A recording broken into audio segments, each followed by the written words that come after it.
Hello guys, welcome back to my YouTube channel commerce stream by MD Shadan. Guys, जैसा कि आप सभी लोगों को पता, हम लोग क्लास 11th अकाउंटेंसी का जो चैप्टर नंबर 9 है दैट इज़ जर्नल एंट्री, इसके बारे में हम लोग पढ़ रहे थे। ठीक है, तो लास्ट वीडियो में गाइस हमने क्वेश्चन नंबर 3 देखा था। आई होप आपने हमारा लास्ट वीडियो देखा होगा और जो क्वेश्चन हमने डिस्कशन किया था लास्ट वीडियो में वो आपको समझ में आया होगा। ठीक है, तो आज की इस वीडियो में हम क्या करेंगे, क्वेश्चन नंबर 4 देखेंगे। ठीक है, तो आइए देखते हैं। क्वेश्चन नंबर 4 में कह रहा है कि enter the following transactions in the journal of John brothers, यानी जॉन ब्रदर्स की बुक में हमें ट्रांजैक्शंस की रिकॉर्डिंग करनी है। ठीक है, 2025 ये देखो ईयर दे रखा है और इसमें जो मंथ दिया है वो दिया है मार्च का। ठीक है, सबसे पहले मार्च 3 को कह रहा है कि सोल्ड गुड्स टू देव। ठीक है, अब यहाँ पे देखो लिखा है सोल्ड गुड्स टू देव और यहाँ पे ये क्लियरली नहीं लिखा है कि जो गुड्स सोल्ड किया जा रहा है देव को वो क्रेडिट बेसिस पर किया जा रहा है या फिर कैश बेसिस पर किया जा रहा है। तो गाइस, मैंने बताया था कि अगर किसी भी ट्रांजैक्शंस में क्लियरली कैश वर्ड ना दे करके किसी पर्सन का नेम दे रखा है तो इसका मतलब वो क्रेडिट ट्रांजैक्शन है। ठीक है, तो इसका मतलब यहाँ पे जो गुड्स देव को बेचे जा रहे हैं वो क्रेडिट बेसिस पर बेचे जा रहे हैं। ठीक है, तो आइए इसकी जर्नल एंट्री देखो क्या करेंगे। सबसे पहले आप ऊपर हेडिंग डालेंगे journal entry in the books of John brothers. ठीक है, यानी कि जॉन ब्रदर्स की बुक में हम जर्नल एंट्री करने जा रहे हैं। डेट वाले कॉलम में सबसे पहले आप 2025 ईयर डालेंगे और पहली जो ट्रांजैक्शंस गिवन है गाइस वो है मार्च 3 को। ठीक है, जिसमें क्या कहा जा रहा है कि जो गुड्स है वो देव को सेल किए जा रहे हैं। ठीक है, तो यानी कि जो बिजनेस है वो गुड्स को सेल कर रहा है किसको, देव को। तो अगर देव को गुड्स बेचा जा रहा है वो भी क्रेडिट बेसिस पर, तो हमने बताया था कि जब हम किसी भी कस्टमर को गुड्स बेचते हैं on the basis of credit तो वो जो कस्टमर होता है वो अकाउंटिंग की लैंग्वेज में डेटर कहलाता है। क्या कहलाता है, डेटर कहलाता है। और जो डेटर होता है वो बिजनेस के लिए क्या होता है, असेट होता है, क्योंकि इन फ्यूचर उस पर्सन से हमें पैसा लेना होता है। तो मैंने बताया था कि अगर किसी भी वैल्यू का बेनिफिट आपको फ्यूचर में मिलता है तो वो हमारे लिए असेट्स कहलाता है। ठीक है, तो गाइज यहाँ पर देव क्या है, डेटर है। ठीक है, डेटर का मतलब असेट है। तो जब भी हम क्रेडिट ट्रांजैक्शंस करते हैं यानी क्रेडिट पे गुड्स सोल्ड करते हैं तो हमारे बिजनेस में इंक्रीज क्या होता है पता है, डेटर इंक्रीज होता है। और अगर डेटर इंक्रीज हो रहा है इट मीन्स क्या इंक्रीज हो रहा है, असेट्स इंक्रीज हो रहा है। और असेट्स का इंक्रीज करना हम क्या करते हैं, डेबिट करते हैं। तो इसलिए यहाँ पे देव अकाउंट को हम क्या करेंगे, डेबिट करेंगे। और क्योंकि हमने क्या किया है, सेल किया है और सेल का नेचर क्या होता है, रिवेन्यू होता है। तो रिवेन्यू का बढ़ना क्या होता है, क्रेडिट होता है। ठीक है, तो इसीलिए यहाँ पे देखो टू सेल्स अकाउंट को क्रेडिट किया गया। ठीक है, तो यहाँ पे जो जर्नल एंट्री बनेगी वो क्या बनेगी, Dev's account debit to sales account. ठीक है, कितना, 2,50,000 से डेबिट कर देंगे और 2,50,000 से क्रेडिट कर देंगे। और इसका नरेशन हो जाएगा being goods sold to Dev on credit. देखो यहाँ पे मैंने लिख भी दिया है कि जो देव है उसको जो सामान बेचा जा रहा है, जो गुड्स सेल किया जा रहा है वो क्रेडिट बेसिस पर किया जा रहा है। ठीक है, तो आई होप आपको 3 मार्च की जर्नल एंट्री क्लियर हो गई होगी। ठीक है, समझ में आ गया होगा। इसके बाद नेक्स्ट है, कह रहा कि 5 मार्च को received from Dev in full settlement of his account. अब यहाँ पर ध्यान से समझना, देखो देव को सामान कितने का बेचा गया, 2,50,000 का, और इनसे फुल सेटलमेंट हो रहा 2,45,000 में। फुल सेटलमेंट का मतलब होता है कि हमेशा हमेशा के लिए हिसाब किताब खत्म करना। ठीक है, तो देखो देव से कितना पैसा लेना है, 2,50,000, लेकिन 2,45,000 में ही क्या कर लिया जा रहा है, फुल सेटलमेंट कर लिया जा रहा है। मतलब अब कभी भी देव से पैसा नहीं लेना है। इसका मतलब ये हुआ कि लेना हमको 2,50,000 था, लेकिन हमें मिल कितना रहा फुल सेटलमेंट में, 2,45,000, मतलब कि 5,000 कम मिल रहा है। तो जो 5,000 कम मिल रहा है इसका मतलब वो 5,000 हम डिस्काउंट अलाउ कर रहे हैं किसको, देव को। ठीक है, तो देखो यहाँ पे एंट्री हो जाएगी 5 मार्च को।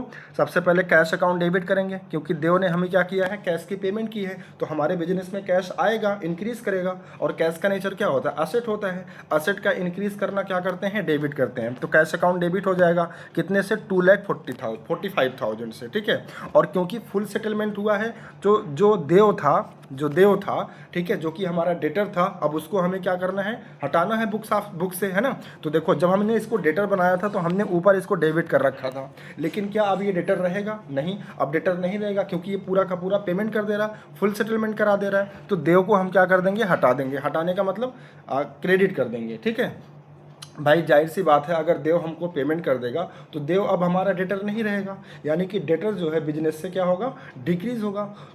और डेटर डिक्रीज होने का मतलब असेट्स डिक्रीज हो रहा है, ठीक है। और असेट्स का डिक्रीज होना हम क्या करते हैं, क्रेडिट करते हैं। लेकिन याद रखना कितने अमाउंट से करेंगे, 2,50,000 से, क्योंकि इसको हमने डेटर जो बना रखा था कितने से बना रखा था, 2,50,000 से।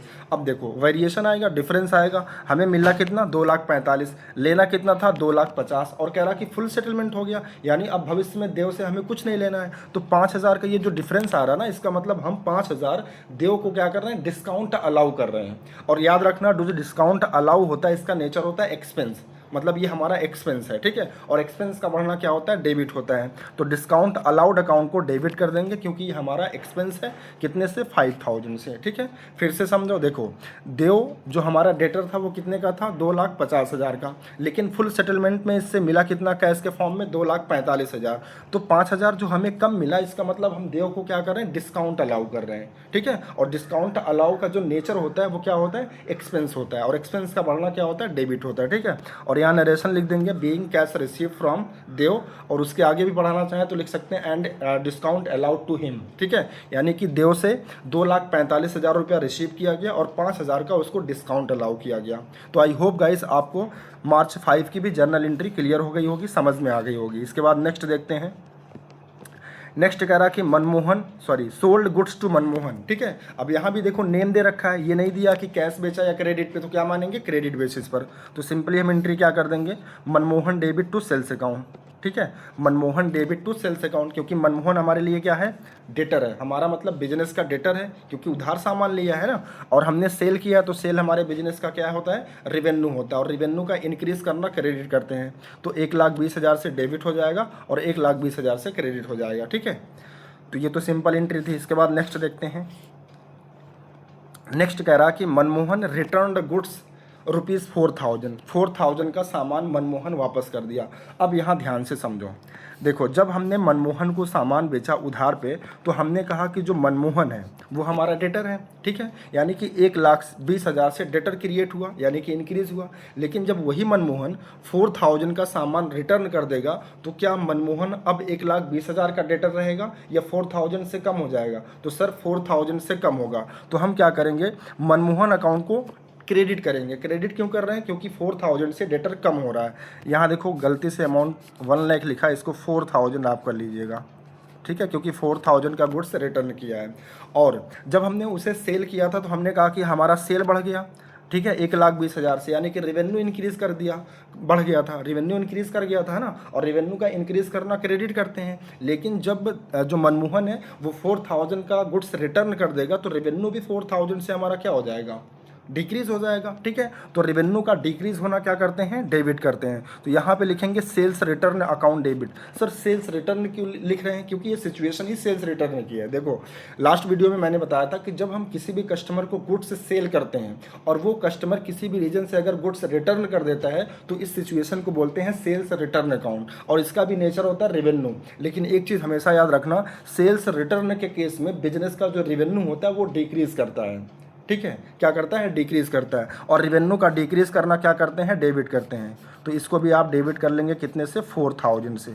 और आपकी जो एंट्री बनेगी वो गाइस क्या बन जाएगी, sales return account debit to Manmohan account, ठीक है। फिर से समझो, सेल्स रिटर्न को हमने डेबिट क्यों किया, क्योंकि 4,000 से हमारा रेवेन्यू कम हो रहा है।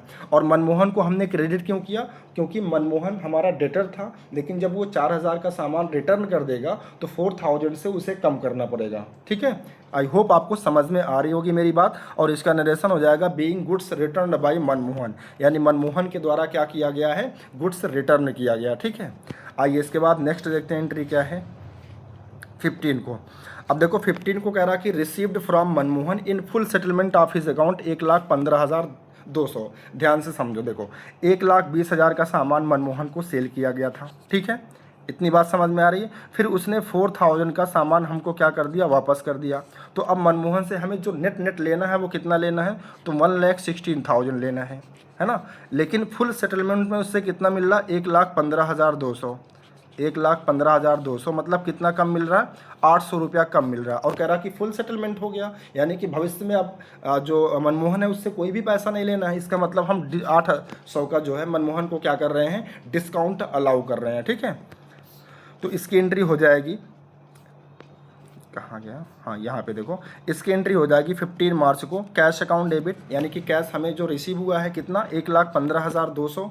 और discount allowed account debit, discount allow का अमाउंट कितना आया था, 800। और टू मनमोहन से अकाउंट, ठीक है, यानी जो मनमोहन हमारा डेटर था, अब क्योंकि वो पेमेंट कर दिया तो डेटर नहीं रहेगा, यानी कि डेटर डिक्रीज हो जाएगा। डेटर डिक्रीज होने का मतलब असेट्स डिक्रीज हो जाएगा, कितने से, 1,16,000। सर ये 1,16,000 कैसे आया, तो देखो फिर से बता रहा हूँ, 1,20,000 का सामान सेल किया गया था, उसमें से उसने 4,000 का सामान वापस कर दिया, तो बचा कितना, 1,16,000। और 1,16,000 में भी वो कितना दे रहा, 1,15,200, और कह रहा कि फुल सेटलमेंट हो गया, तो 800 रुपया जो हमें कम मिल रहा है, इसका मतलब हमने क्या किया है, 800 रुपये का डिस्काउंट अलाउ किया है, किसको, मनमोहन को। ठीक है, आई होप अब आपको समझ में आ गया होगा। आइए इसके बाद नेक्स्ट देखते हैं 16 को। अब यहाँ 16 को कह रहा कि received cash from Ram and discount allowed. ठीक है, कितना रिसीव हुआ है, 38,300, और डिस्काउंट कितना दिया गया है, 1,700 रुपया। ठीक है, ठीक है, आइए इसकी एंट्री देखते हैं। तो इसकी एंट्री हो जाएगी, क्योंकि हमें कैश रिसीव हुआ है, तो सबसे पहले 16 मार्च को हम क्या करेंगे, कैश अकाउंट डेबिट कर देंगे। ठीक है, कितना रिसीव हुआ है, 38,300, तो 38,300 कैश बिजनेस में आएगा, यानी कि जो कैश नेम का असेट है वो इंक्रीज करेगा, और असेट का इंक्रीज करना डेबिट करते हैं, तो इसलिए कैश अकाउंट यहाँ पे डेबिट होगा। ठीक है, डिस्काउंट अलाउड कह रहा कि डिस्काउंट भी अलाउ किया गया, कितना, 1,700। ठीक है, तो और फिर इसके बाद पैसा किससे मिला है, टू राम्स अकाउंट।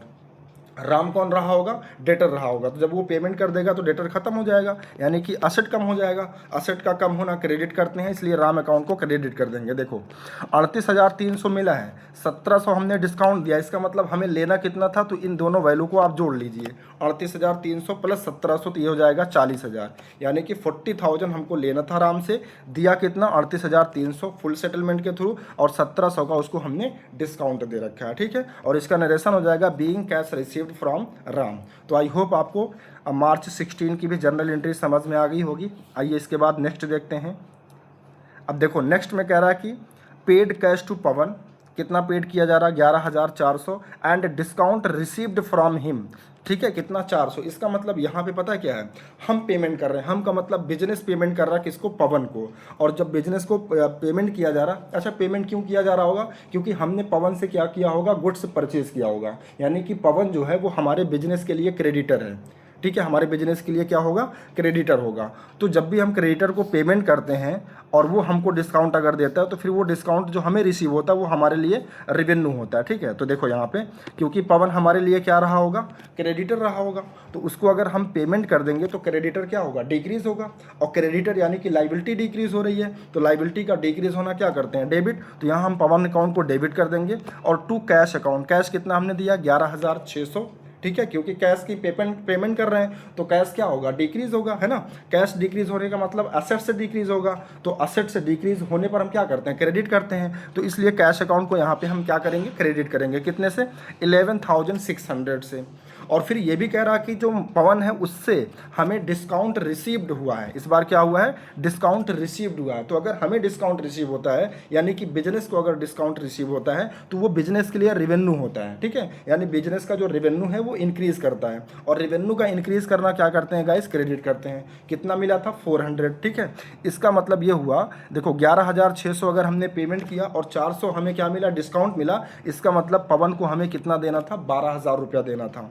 यानी जो हमारी लाइबिलिटी थी क्रेडिटर नाम की, वो कितने से थी, 12,000 से, जिसमें हमने 11,600 का पेमेंट कर दिया और 400 का हमें डिस्काउंट मिल गया। ठीक है, तो आई होप अब आपको समझ में आ गया होगा मार्च 20 की ट्रांजेक्शन।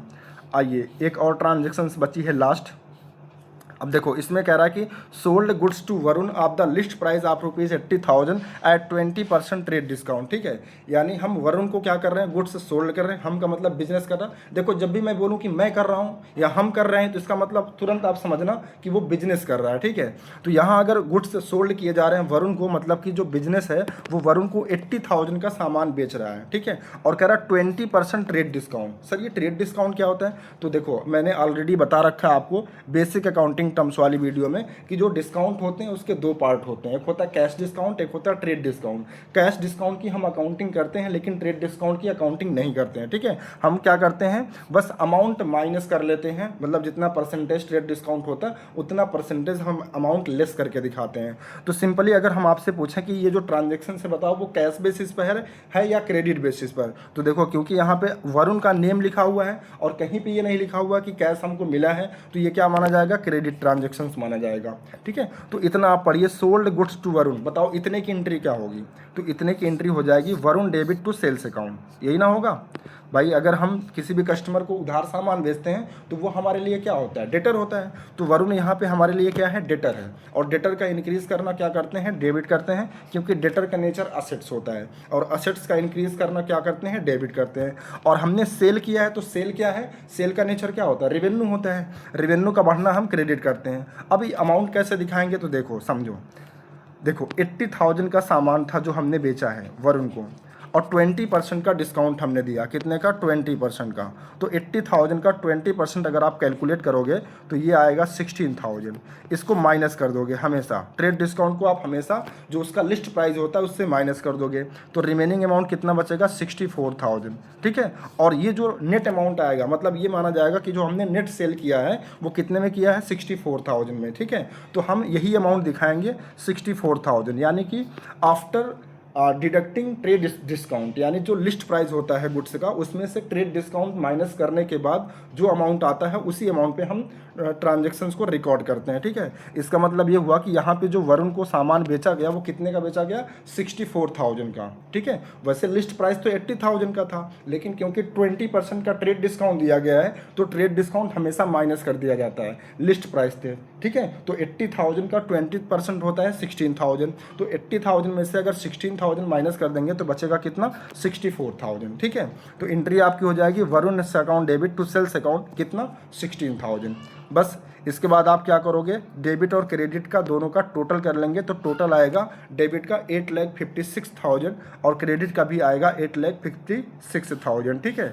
आइए देखते हैं आपके बुक में जो आंसर दिया है वो कितना दिया है, एक सेकंड। देखो आपकी बुक में भी दिया है कितना आंसर, 8,56,000, इसका मतलब बुक वाले ने भी सही कर रखा है, ठीक है। तो गाइस आई होप आज का जो क्वेश्चन नंबर 4 हमने डिस्कशन किया उसका हर एक ट्रांजेक्शन्स आपको अच्छे से समझ में आया होगा, विथ लॉजिक समझ में आया होगा कि कोई भी अकाउंट हम क्यों डेबिट कर रहे हैं और कोई भी अकाउंट हम क्यों क्रेडिट कर रहे हैं, ठीक है। तो गाइस आज के लिए बस इतना ही। अगर वीडियो आपको अच्छा लगा हो, आपको समझ में आया हो, आपकी नॉलेज में कुछ एडिशन हुआ हो, तो प्लीज़ वीडियो को लाइक एंड सब्सक्राइब ज़रूर करिएगा, ठीक है। तो आज के लिए बस इतना ही गाइस, मिलते हैं आपसे नेक्स्ट वीडियो में, तब तक के लिए thank you so much guys.